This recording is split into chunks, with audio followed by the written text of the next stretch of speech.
Hello, my name is Mr. Robert Pileggi. I am teaching basic statistics this semester.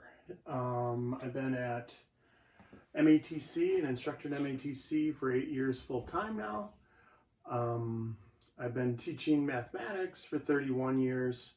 I got my undergrad from Whitewater in 1990. I went back and got a master's in curriculum instruction, C&I with science emphasis in 99. And then in 2012, I finished up a second master's degree in mathematics from Marquette. And so I've been teaching stats since I've been here at MATC, and then I taught AP stats for about 10 years before that. So this is statistics. It's online. I would say the biggest thing on an online course is keeping up with the homework, keeping up with the lectures. So I'm going to do these video lectures. Obviously, if you can go through the material and just get it off of reading the book or just get it off of my written notes, that's fine. You don't have to watch all the way through the videos. If you do get caught up on something because it is a video, you can freeze it and go back and look at it again. Or of course, you can always email me and contact me that way, and I'll explain it again. All right. So chapter 1 we don't cover.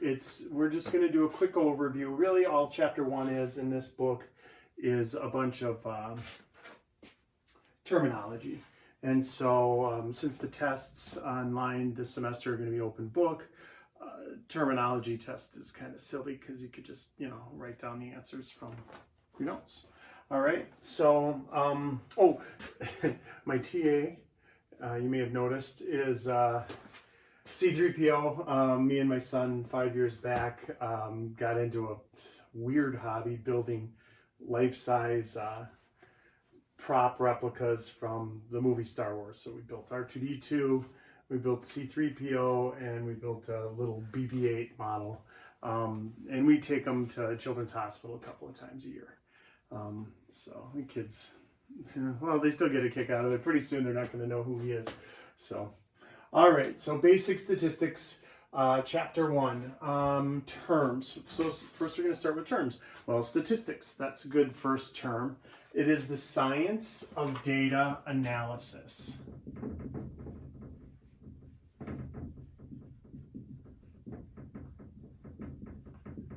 And there's two types of statistics that we're going to be covering in this course: inferential and descriptive.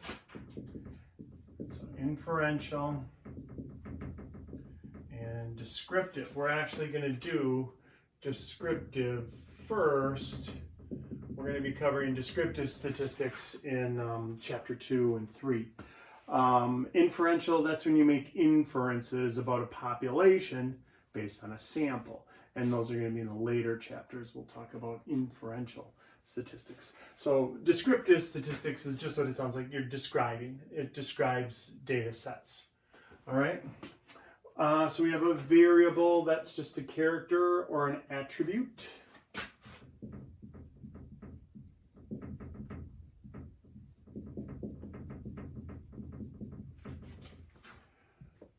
And so it should be measurable,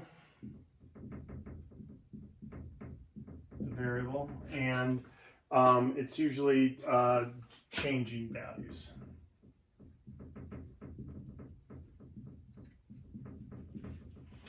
Population is an entire group being studied.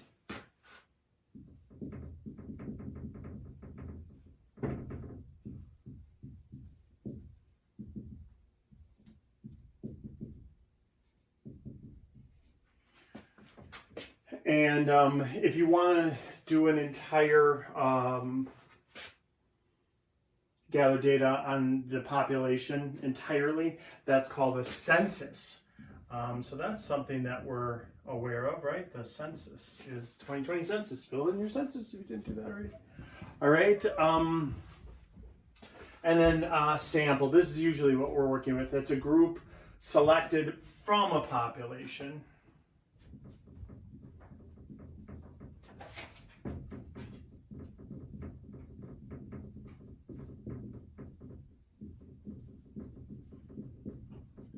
And so when we talk about a sample, a lot of times they'll also refer to that as, where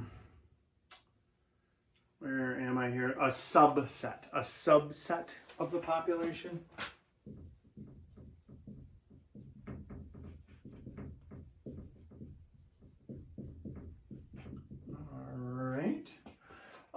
Types of data, there are two types of data. We have qualitative data and quantitative data. In this course, mostly we're going to be working with quantitative data. So qualitative data it's a characteristic.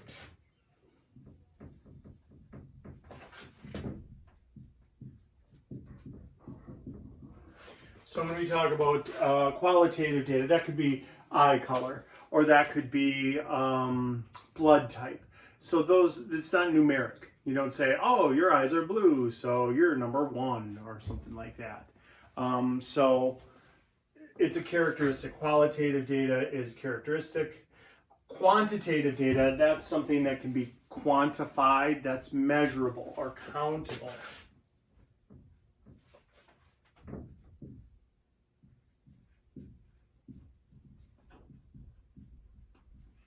And so when we talk about quantitative data, there's two types. There's discrete and there's continuous. So in the quantitative data, we're mostly going to be working with discrete quantitative data in this course. So discrete, which means it can be counted.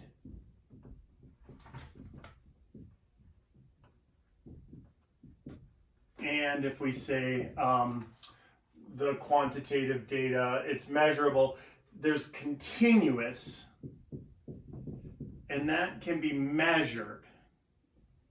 But depending on your measuring device, that can basically be an infinite set. So discrete is something that can be counted. How many people signed up for the class? That's discrete. Continuous is how tall are you? Well, depending on the measuring tool that I use, the precision or the units, that can be considered a continuous variable because it's measured. So there's an infinite set of values.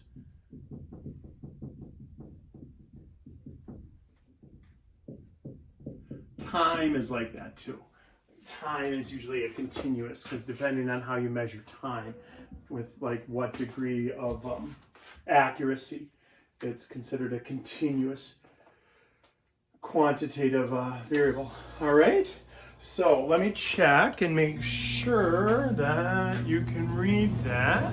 Okay, we're at 8 minutes. Perfect. I'm trying to keep these videos to like 20 minutes. So we'll do the second part here. Data and experimental design.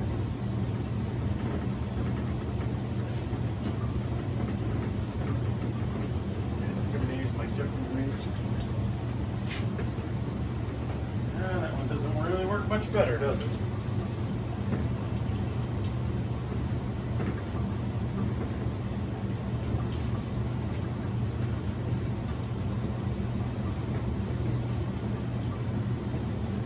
It's because I just cleaned the board cleaner right before the lecture here, so that's why it's a little difficult here to erase.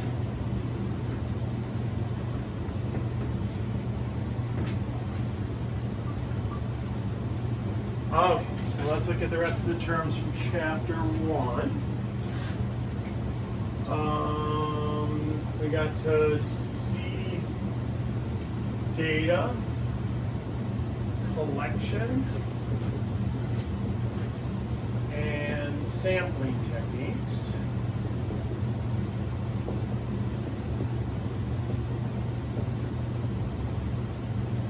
And so when we talk about data collection, what you're going to see a lot again in this course is a random sample. And that's referred to a lot of times as an SRS, a simple random sample.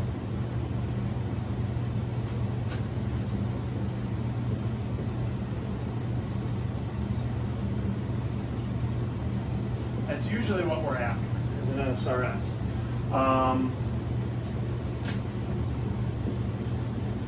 Now, a lot of people confuse the word random with the word arbitrary. It's different. It actually has different meanings. Random, so all people in a population have an equal chance of selection. If it's a true random selection, all people, or items, or whatever you're measuring, all people have an equal chance of selection, of being selected. So that's names in a hat. That would be like if I wanted to do a simple random sample of everybody in our class. There's 25 students in the class. I would put all your names in a hat, we'd mix it up, and then I'd draw one out because all the slips of paper are exactly the same size, and there's exact, you mix it around. Pulling it out, you all have 1/25 of a chance of being picked. So that would be a random sample. A lot of times, if you just ran into somebody, you're like, oh, I just ran into this random dude.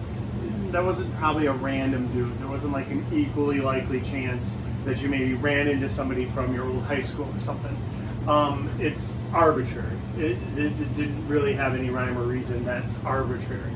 Random means if I'm picking something out of a sample, there's an equally likely chance of picking anybody. All right? So truly random is a little harder to come by. Arbitrary happens all the time. So we have systematic sampling and systematic sampling.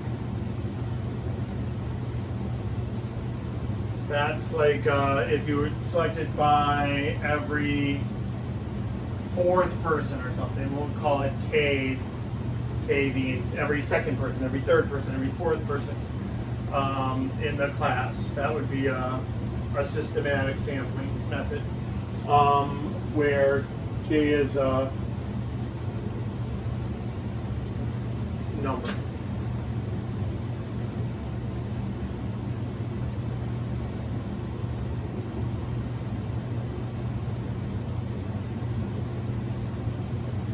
All right. If we have a stratified sample,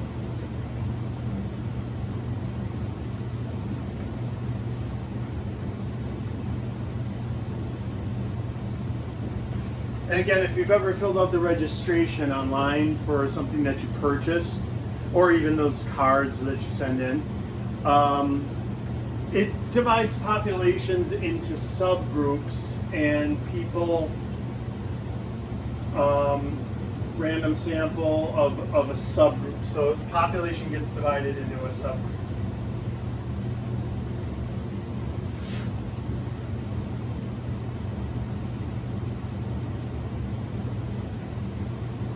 What that means is, like when you fill out your registration thing, if you check one of those boxes that says, oh, you make from 15,000 to 25,000, and you make from 25,000 to 50,000, and you make from 50,000 to 75,000 for your household, what they're doing is they're taking a stratified sample. Depending on how you check that, they're going to see what the average income is of people that buy their product, and then they're going to try to market to that specific strata. So that's a stratified sample when you're separating your population into things. It could even be easier than that. It could just be boys versus girls. And then you'd stratify the sample. All right, let's look at D. Experimental design. So we have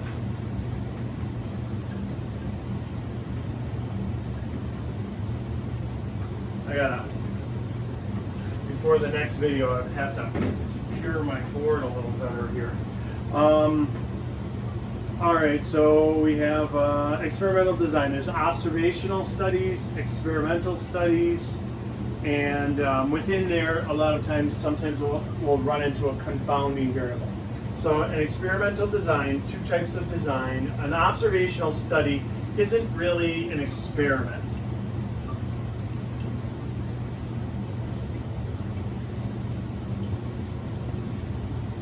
Observational studies, we do those usually when ethics forbids us from running a true experiment. So a researcher observes what is happening. There's no intervention. So you just observe what is happening. An example of this is smoking cigarettes. That's usually done, observational studies are usually done because there's an ethics hang up. So to truly, on your packs of cigarettes, if you've ever bought a pack of cigarettes or seen a pack of cigarettes, it says it may cause cancer. Smoking may cause cancer. They can't say it definitely causes cancer. Different people have different immunities, and so maybe you're less likely to get cancer, you're more likely to get cancer. So that's why some people that smoke die when they're 40 from cancer, and some people that smoke die when they're 80 from cancer. And so to truly have an experiment, we'd have to take a group of, let's say, 100 people. We'll say they're 14 years old, and they have to smoke a pack a day for 40 years. And then we'll have another group of 14-year-olds that don't smoke at all for 40 years. And then we compare how many of those smokers died of cancer 40 years later when they were 54, and how many non-smokers died of lung cancer, or any type of cancer, if you want to throw in any type of cancer in there. See, there's an ethics problem with that. So you really can't do that. That's not right.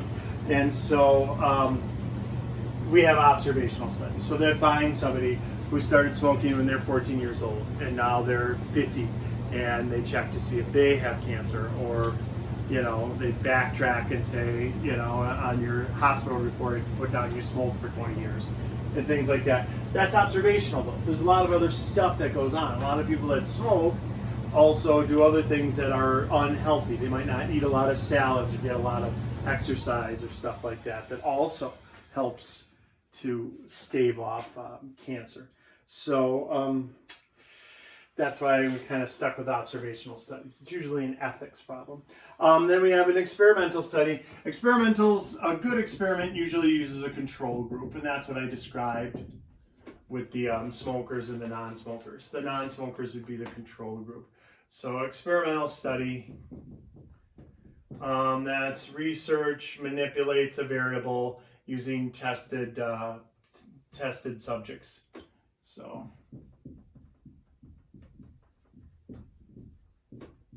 manipulate a variable. All right. And so you're usually going to have a control group. And now within here, we have sometimes what comes up within both of these studies, we have something called a confounding variable.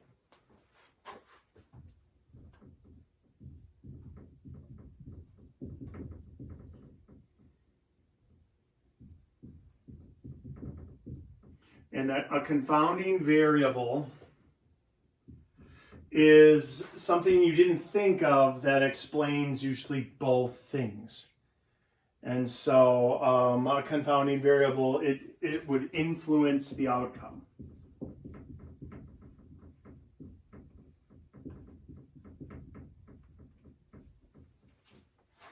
So what would be a confounding variable? For example, if you said, okay, shoe size. You can use shoe size. There's a direct correlation between how big your feet are and how well you read.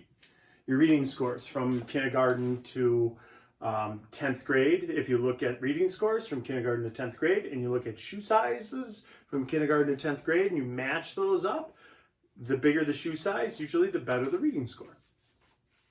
And so then one might incorrectly conclude that the size of your feet somehow determines how well you can read. But in fact, it's of course the confounding variable is age. Kindergartens have little feet. 10th graders have bigger feet than kindergartners. And so those will match up. You will find a correlation, but there's not a causation. So there's a confounding variable, age, which increases your shoe size and also hopefully increases your reading scores. So that's what we're talking about with that. Mostly confounding variables aren't that obvious. That's why you miss them and then you find out, oh, this is what was actually doing it. All right. So that's chapter 1 in a nutshell. You can look through the chapter 1 in the book. They'll go over this stuff a little more in detail. But you really just have to kind of have an idea of what these basic terms are. All right. So the next video I will do is on chapter 2.